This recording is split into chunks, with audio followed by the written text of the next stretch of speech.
nós não pensarmos acerca disso, a igreja vai a reboque.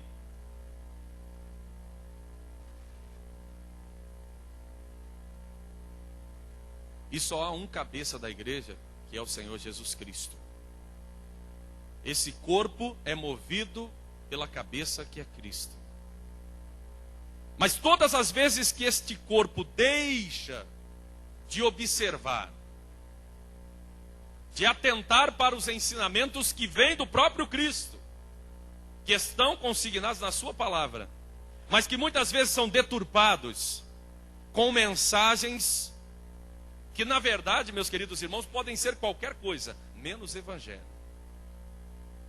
menos palavra de Deus, menos interpretação bíblica, menos mensagem escriturística. Vamos passar. A quem compete o direito e a autoridade de dizer o que é ou não correto ou ortodoxo? De quem é esse direito? Quem é que tem esse poder de dizer isso aqui é ortodoxia, isso aqui é heterodoxia? Quem é que pode dizer isso? Só a Bíblia Sagrada é que pode dizer isso. Ah, irmão, mas eu estou olhando segundo a Bíblia, aquele pregador prega segundo a Bíblia. Não sei, eu preciso averiguar isso. É o meu dever fazer isso. É o meu dever averiguar se ele está pregando a palavra de Deus. Não importa quantos títulos ele detenha. Não importa quantas cátedras ele afirma ter. Não importa quantos anos ele diz ou afirma pregar. Porque Paulo deixa claro para Timóteo: conserva o modelo das sãs palavras que você ouviu. Conserva a sã doutrina. Guarda o bom depósito, Timóteo. Paulo estava dizendo isso a Timóteo por uma simples e única razão. É possível mudar a mensagem escriturística com os anos de trabalho ministerial. É possível que estejamos até mesmo ensinando ou laborando em equívoco há muito tempo. Então, por isso que o retorno às Escrituras Sagradas, ao conhecimento verdadeiro e genuíno da Bíblia, é o que vai nos prevenir de cairmos no equívoco, de estarmos ensinando qualquer outra coisa, mas não Bíblia, nas nossas classes dominicais. E eu faria ainda uma outra pergunta. A propósito, o que é teologia? O que é teologia? Uma consideração extremamente importante. E ainda uma última. Quem define os limites? O objeto, os métodos e a filosofia da pesquisa teológica? Quem é que faz tudo isso? Aí os irmãos podem pensar: mas pastor, eu não sou teólogo, eu não passei por uma universidade, eu não fiz uma faculdade. Então existem os teólogos profissionais ou acadêmicos que são exatamente para isso. É isso que nós queremos nesta manhã ver com os irmãos, se está certo ou errado esse tipo de postura. Então estas reflexões que eu coloquei aqui, elas vão dar origem a uma outra premissa bastante básica. Pode passar, por gentileza. Há uma premissa básica que eu peço aos senhores que anotem essa premissa. Premissa básica. Uma vez que o campo de estudo da teologia é Deus em sua revelação especial, a Bíblia. Todo cristão, escute bem, vou dizer em alto e bom som. Todo cristão, ao pregar, ensinar e testemunhar, é teólogo. Você prega, você ensina, você testemunha, você é teólogo, porque você faz considerações sobre Deus. E se você não tem certeza das considerações que faz sobre Deus, então você está laborando em equívoco.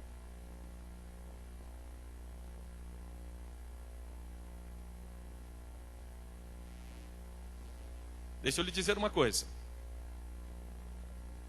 Se você pedisse informação a uma pessoa, chegasse a uma cidade e pedisse uma informação a uma pessoa, e ela dissesse, olha,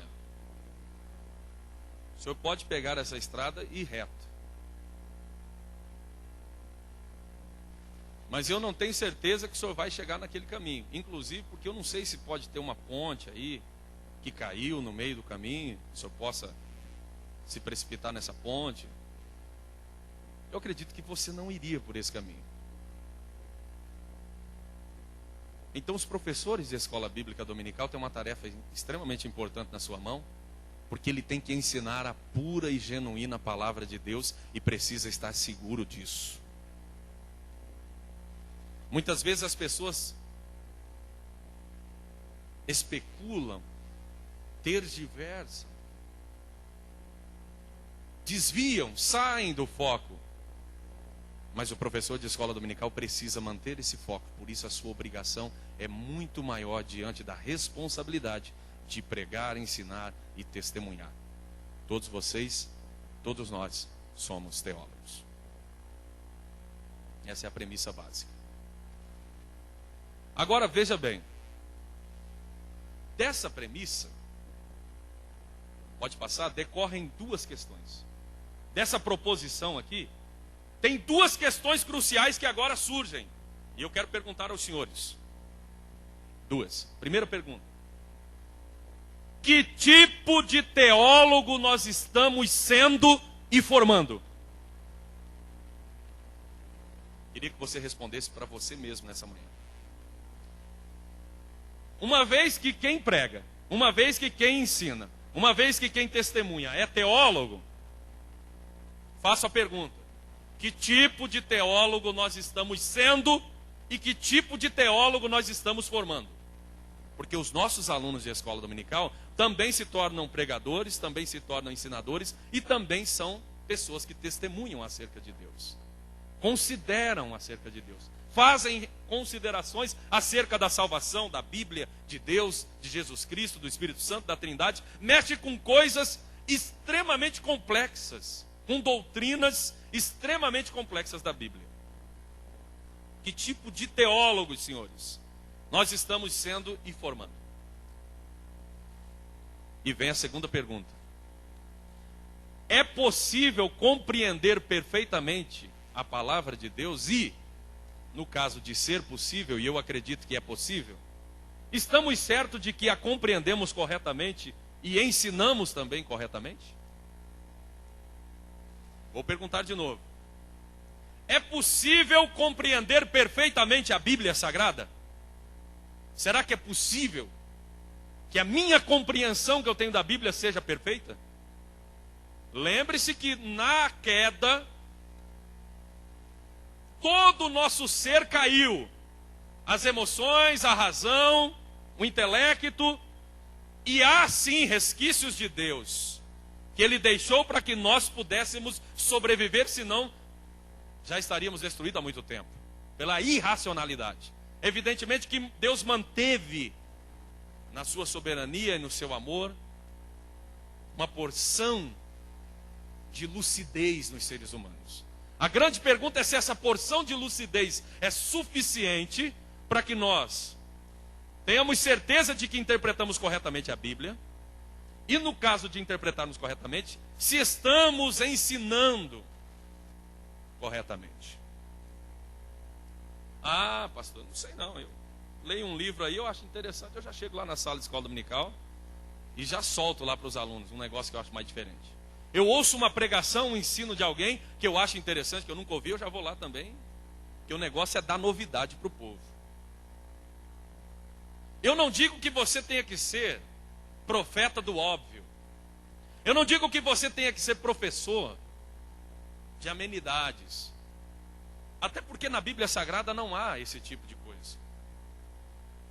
Eu vejo a Bíblia Sagrada como um livro que encerra verdades profundas que muitas vezes eu não tenho condições de explorá-las para ensinar. Essas duas proposições, essa proposição da premissa básica de que todos nós somos teólogos, ensejaram essas duas perguntas que eu quero que você pense bastante acerca dela. Vamos adiante. Primeiro ponto da sua apostila: a educação cristã como primeira forma de teologia e os prejuízos da elitização do exercício teológico. Primeiro aspecto desse ponto que é preciso considerar é a grande comissão, que todos nós já conhecemos. Mateus 28, 19 e 20, texto bíblico muito interessante, que mostra-nos uma verdade, a qual, lamentavelmente, não tem sido muito bem observada pela igreja. E quando eu digo igreja, leia-se, eu estou incluído, viu? Porque não pertenço a nenhuma outra classe diferente a não ser a igreja. Os versículos 19 e 20, que os irmãos já conhecem.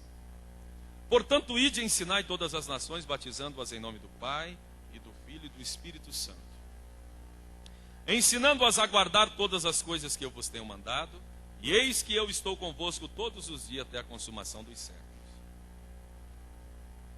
Eu queria considerar isso aqui agora com os irmãos. Eu preciso ensinar todas as coisas que Jesus mandou. Quem aqui conhece toda a Bíblia, sabe tudo sobre Bíblia, não precisa aprender mais nada sobre Bíblia? Levanta a mão que eu quero conhecer. Não, não é? Graças a Deus, somos todos do planeta Terra ainda. Né? Todo mundo do planeta Terra, não tem nenhum extraterrestre aqui ainda. Não é? Então, veja só, é simples a discussão. Se Jesus mandou eu ensinar tudo e eu não sei tudo, isso significa que eu nunca também vou deixar de aprender. Entendeu? Então, quando se ouvem desculpas, escusas descabidas para que você não veja aquela pessoa na escola dominical, irmão, já sei o que vai falar na escola dominical. Irmão, nenhum de nós sabe tudo. Então, escola dominical é a escola de formação continuada, permanente, de educação cristã por excelência da igreja. Obreiros, pastores, evangelistas, presbíteros, diáconos, auxiliares, membros, todos nós precisamos estar na escola dominical, porque precisamos aprender mais e mais para ensinar o mais correto possível a palavra do Senhor. Segunda questão que nós precisamos pensar: o Concílio de Jerusalém. O que aconteceu no Concílio de Jerusalém? Não havia academia teológica, mas considerações teológicas precisavam ser feitas. Ou o cristianismo se decidia, ou ele se diluía em judaísmo. Era preciso se decidir. Então vamos sentar, vamos conversar. Então houve o primeiro Concílio de Jerusalém, ou em Jerusalém. Primeiro concílio da história da igreja. Atos capítulo 15, eu não vou ler esses textos porque nós levaríamos muito tempo. Os versículos 22 ao 35 mostram-nos o suprassumo do que foi decidido naquele concílio. E é interessante, queridos irmãos,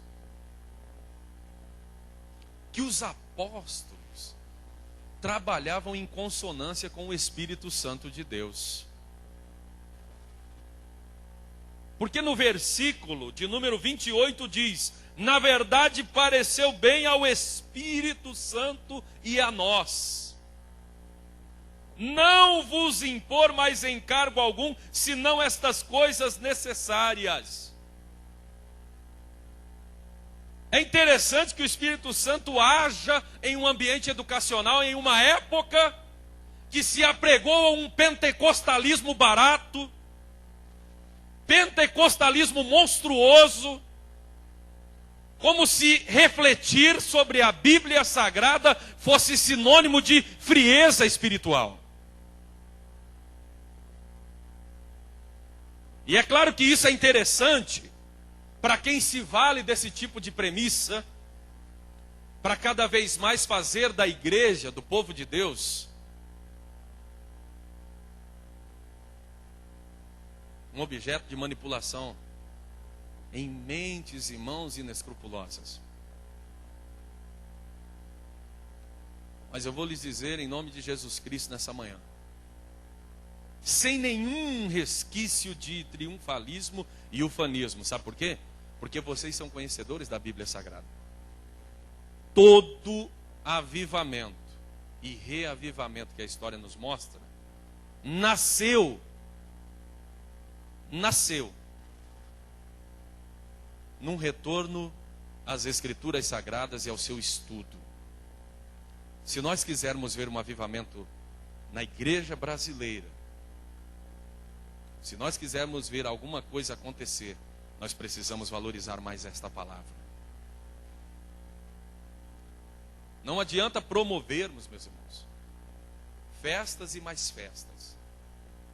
Não adianta trazermos pessoas com decibéis cada vez mais potentes na sua tonalidade vocálica. Não adianta trazer gente para fazer movimento, porque quando vai embora, leva junto o movimento consigo.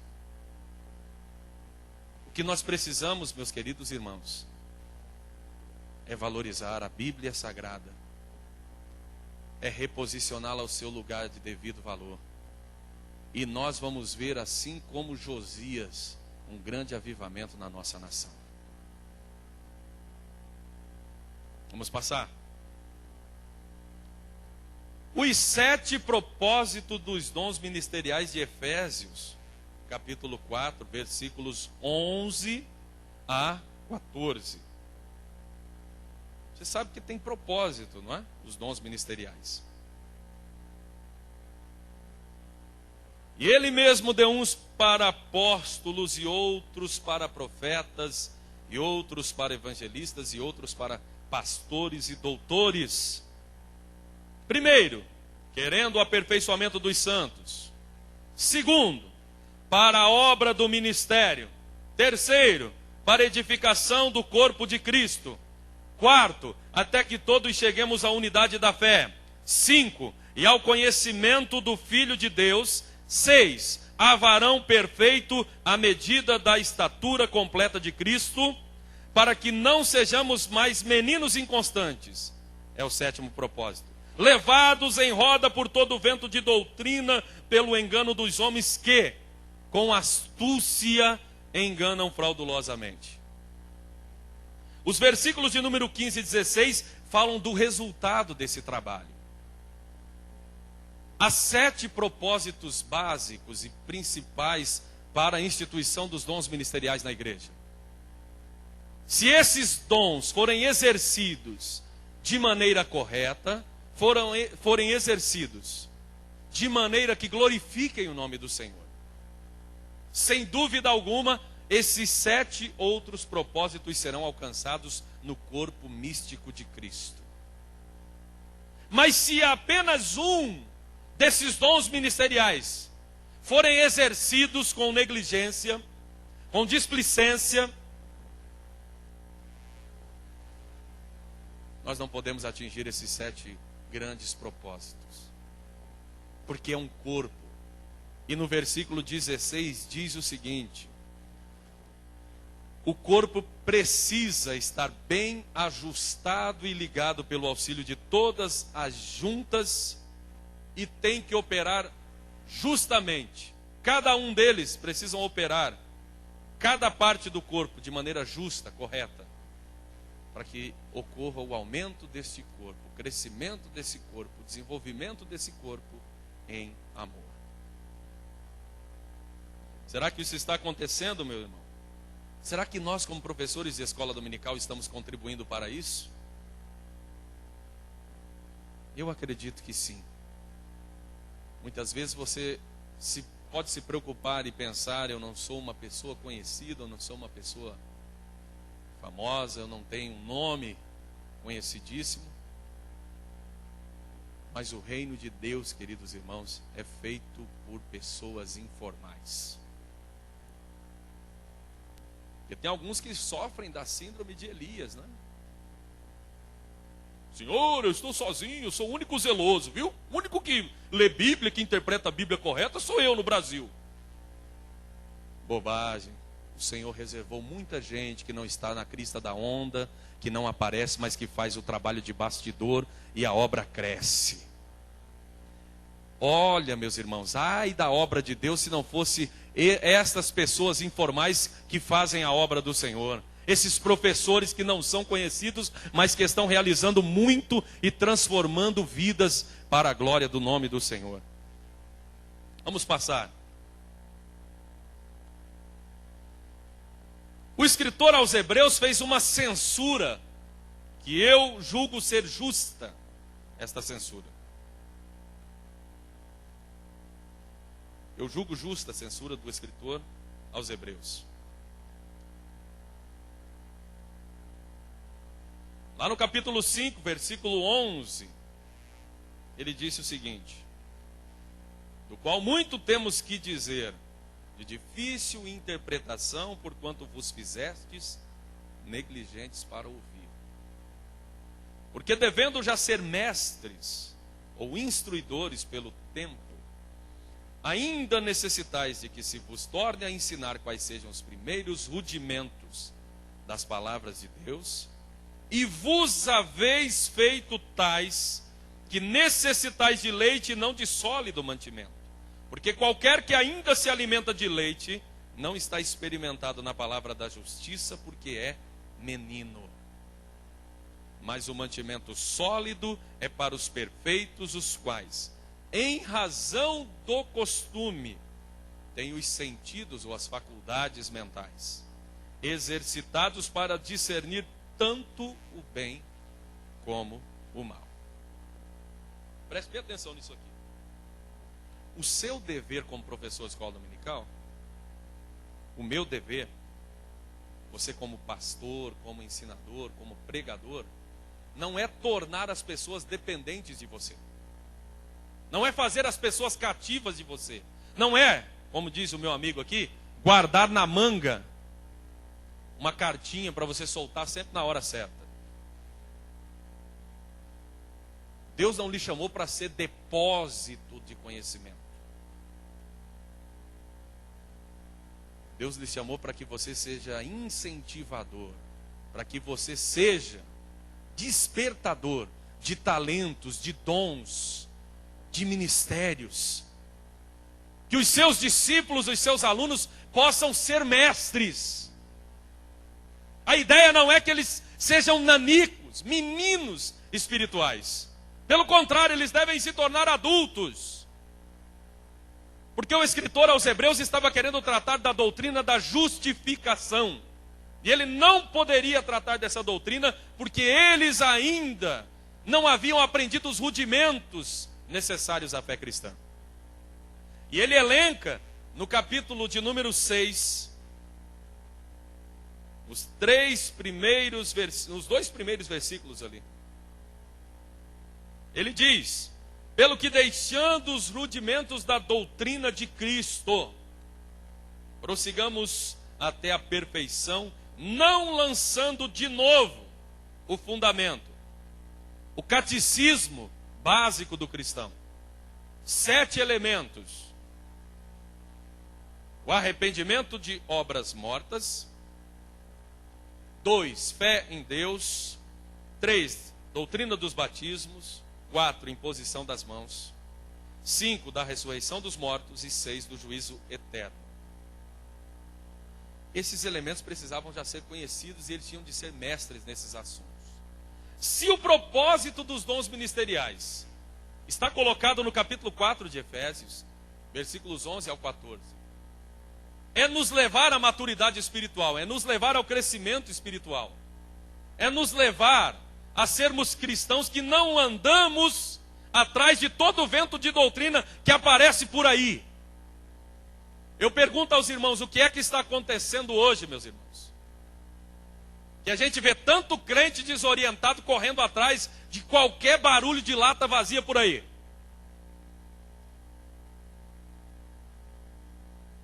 Tem alguma coisa muito errada.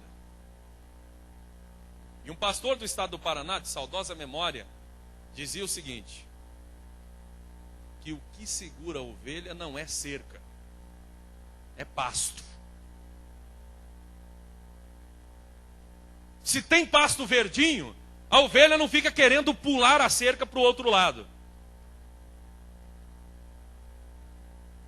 Nosso povo, meus irmãos, precisa ser ensinado e ensinado com eficiência, com direção do Espírito Santo e com poder. E você foi chamado para isso.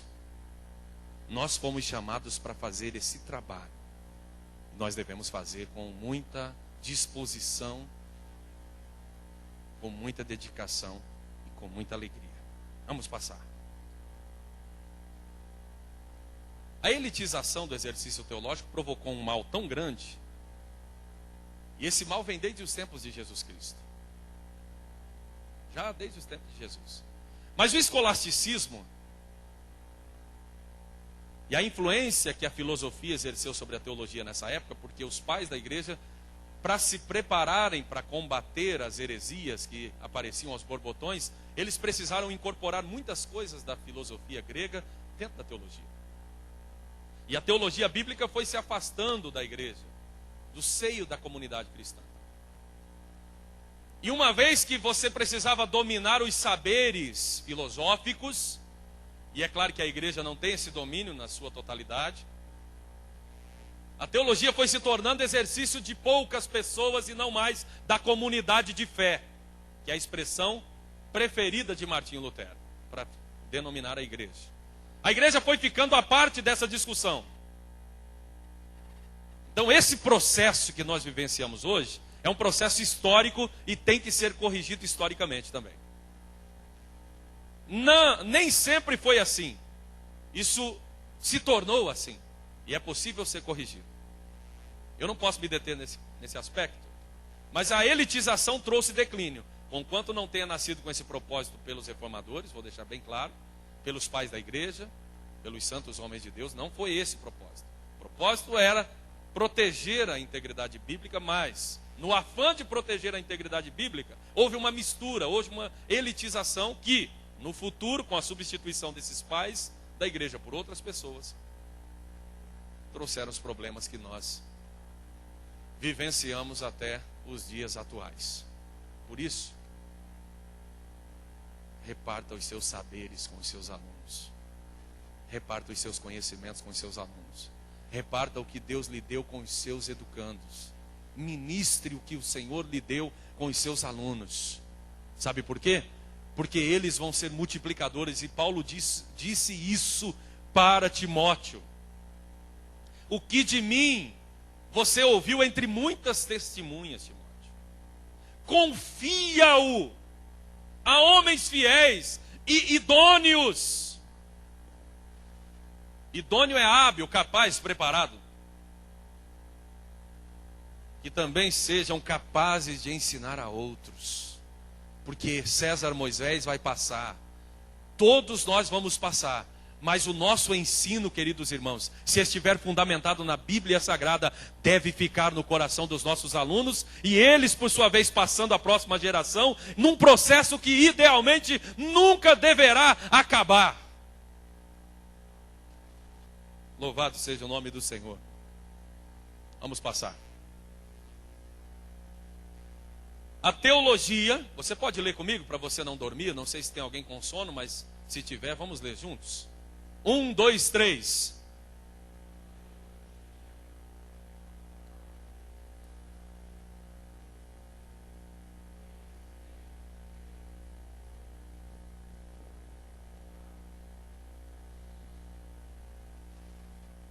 Pode passar o primeiro ponto. O conhecimento da verdade liberta. O Senhor Jesus Cristo disse isso. Conhecereis a verdade, e a verdade vos libertará. Santifica-os na tua, ou seja, santifica-os na verdade. O que é a verdade? A tua palavra é a verdade. Então a teologia pode ser utilizada como uma forma de investigação das Escrituras, do conhecimento de Deus e do mundo, uma forma de leitura de mundo, uma forma de cosmovisão. Pode passar. Paulo disse aos anciãos de Éfeso, quando estava em Mileto: eu declaro para vocês hoje que estou limpo do sangue de vocês, porque eu vos anunciei alguns conselhos, um pouco do conselho de Deus. O que foi que Paulo disse, irmãos? Porque eu nunca vos deixei de anunciar o quê? Eu não estou ouvindo, eu estou um pouco mouco hoje. Hã? Como é que é, meus irmãos? Que está lá escrito? Vamos ler? Vamos ler para não haver nenhum equívoco aí. Versículo de número 27 de Atos 20. Vamos ler o 26 também. Portanto, no dia de hoje vos protesto que estou limpo do sangue de todos, porque nunca deixei de vos anunciar todo o conselho de Deus. Paulo não guardou nenhuma cartinha na manga para depois. Ele fez porque ele sabia da sua transitoriedade, que ele era passageiro, que ele era efêmero na esfera humana. Então, portanto, o negócio é espalhar a semente da palavra. Não guarde nada para você, viu? Não guarde. Não tenha medo de alguém crescer mais do que você. Não tenha medo de surgir um aluno que saiba mais do que você. Porque ele vai penetrar aonde você não vai poder estar. Aonde a sua voz não puder ser ouvida, ele poderá estar falando a palavra de Deus. Mas existe uma vaidade em alguém, sabe? Que tem um negócio assim, um espírito mau, de achar que ninguém pode saber mais do que ele.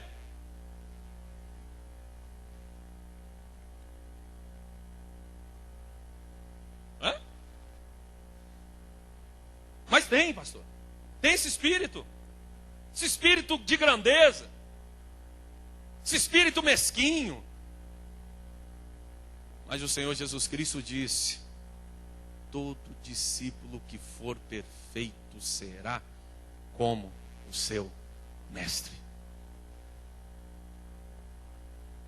E Paulo nos diz lá em Efésios que a nossa tarefa é levar os nossos irmãos à perfeita varonilidade, à medida da estatura completa de Cristo. Esse é o nosso dever. Vamos passar. Já estou parando. Meu horário já está vencendo. A negligência dos mestres dos tempos de Jesus, lá em Lucas 11:52, o Senhor Jesus Cristo disse algo sobre isso. Ele falou sobre isso aí.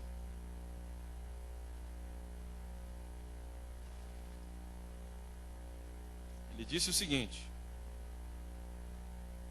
ai de vós, doutores da lei, que tirastes a chave da ciência, vós mesmos não entrastes e impedistes os que entravam. Então a teologia pode ser usada como dominação também. Pessoas que sabem para dominar os outros que não sabem. Que ao invés de ensinar para deixar a igreja num nível de conhecimento e sabedoria para ser multiplicadora, para que a igreja cumpra a grande comissão, ele guarda para si. Aliás, ele deturpa a mensagem da Escritura Sagrada. Ensina de maneira errada para fazer o que Paulo disse lá no mesmo texto de Atos 20.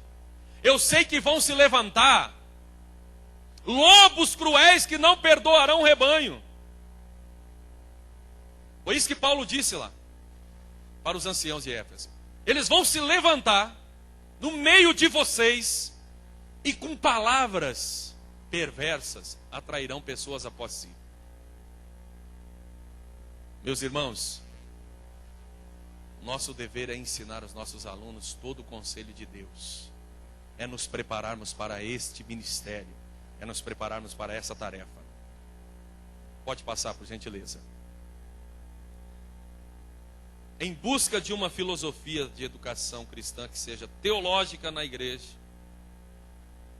que seja teológica, para que nós utilizemos essa educação cristã na igreja, para que não haja essa pseudo-elitização. Sabe por que nós hoje, uma vez que nós hoje temos a teologia acadêmica, sabe o que acontece? Os teólogos acadêmicos precisam estar a serviço da igreja. Eles precisam utilizar os seus conhecimentos, principalmente na área de interpretação bíblica, para ensinar a igreja, para instrumentalizar a igreja. Não é para dominar a igreja. É exatamente para isso que eles estudaram. É para arregimentar a igreja, para preparar a igreja, em busca dessa filosofia. Então a primeira verdade basilar que eu defendo é que a igreja é a fiel guardiã da palavra. Irmãos, quem garante a qualidade de um produto não é a filosofia da empresa. Escute bem. Quem garante a qualidade de um produto não é a filosofia da empresa. Quem garante a qualidade de um produto é a rigorosidade dos clientes. Viu? É o cliente pagar por esse serviço e dizer: eu quero o melhor. Se você não me dá o melhor, eu vou na concorrência.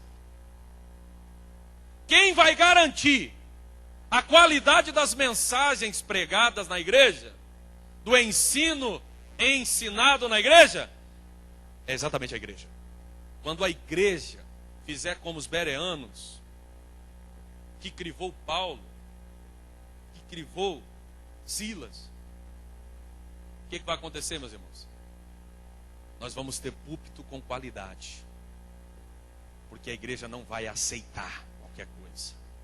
Mas vai chegar um tempo também que Paulo disse para Timóteo se cuidar, em que o povo ia ter comichão nos ouvidos e não ia querer ouvir mais a sã doutrina. Meus irmãos, vamos trabalhar nas nossas classes dominicais para que a nossa igreja não venha ser consumida por esse espírito, para que a nossa igreja escape desse tipo de postura. Quando Pedro diz, na sua primeira epístola, no capítulo 2 e versículo 9, quando ele diz que nós somos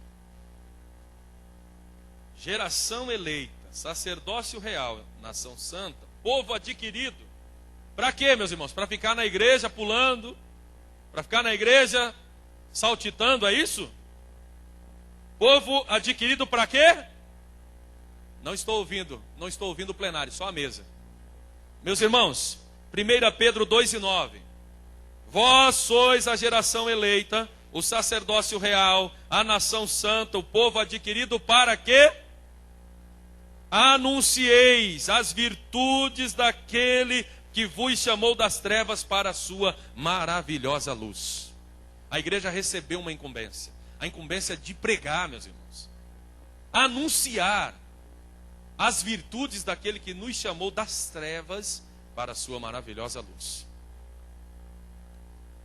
Eu acho interessante isso aqui. Fazendo um paralelo, pode passar, do sacerdócio real com os sacerdotes de Malaquias, tem um texto lá no capítulo 2, versículo 7, que diz assim: porque os lábios do sacerdote guardarão a ciência, e da sua boca buscarão a lei, porque ele é o anjo do Senhor dos Exércitos. Isso significa dizer que a igreja deve exercer as seguintes funções. Primeira, ela é o quê? Está ali no slide. 1, 2, 3. Primeiro, ela é o quê? Porta-voz de Deus. Segundo, a igreja é o quê? Guardadora da ciência, do conhecimento. Por quê? Porque dos lábios do sacerdote, os lábios do sacerdote guardarão a ciência. Terceiro, a igreja é instrutora da palavra. Por quê? Porque da boca do sacerdote eles iam buscar a lei. Então ele tinha que conhecer para instruir. Então a igreja tem essa função como sacerdócio real. Mensageira, porta-voz de Deus, guardadora da ciência ou do conhecimento da palavra e instrutora da palavra. Finalizando, o resultado da educação cristã, a teologia como teorização que instrui a prática cristã. Não tem, meus irmãos, prática sem teoria. Você atua, você pratica alguma coisa porque você acredita nisso que você está fazendo. O fato de você acreditar é teoria. E o fato de você fazer, executar, é prática. Então vamos lá. Tito 1, 1 e 2 diz o seguinte, na nova versão internacional.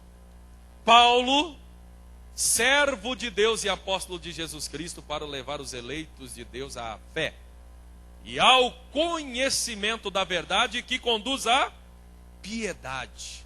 O conhecimento da verdade conduz à piedade. Fé e conhecimento que se fundamentam na esperança da vida eterna, a qual Deus que não mente prometeu antes dos tempos eternos. A não compreensão da Bíblia Sagrada, meus irmãos, nos leva a tomar atitudes erradas. Não existe boa prática sem boa teoria. Para os nossos crentes terem uma prática cristã, eles precisam de ter uma doutrina sólida, não deturpada, da palavra do Senhor nosso Deus. Eu quero finalizar fazendo a leitura desse texto. Pode voltar só um minutinho, por gentileza. 13:17 de João. Se sabeis essas coisas, bem-aventurados sois se as fizerdes. Não adianta saber e não fazer. Precisa ter prática. Finalizando, minha conclusão. O meu tempo venceu. Eu assumi no reloginho aqui. 9h37, são 10h36, tem 1 minuto, vou parar.